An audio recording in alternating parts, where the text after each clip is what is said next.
ఇస్సాకును కరువులో ఉండమన్నాడు దేవుడు.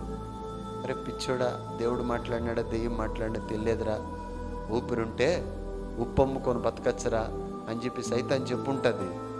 కానీ కరువులో విత్తనాన్ని విత్తాడు. ఎందుకు? ఏంటిది ఫెయిత్ ఏంటి చెప్పండి? దేవుడు ఏమన్నాడు? ఈ దేశమందు నువ్వు పరవాసిగా ఉండు, నేను నీకు తోడయ్యుండి నేను నిన్ను ఆశీర్వదిస్తాను. విత్తనం అంటే నువ్వు చేసే ప్రతి ప్రయత్నం కూడా ఎలాగుండాలంటే ప్రామిస్. Praise the lord.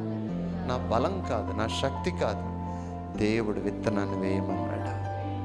ఆ రోజు ఇస్సాకు వేసింది విత్తనం.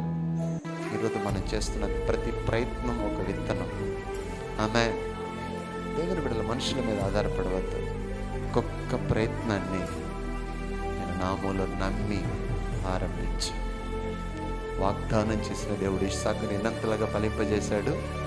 100 అంతలుగా.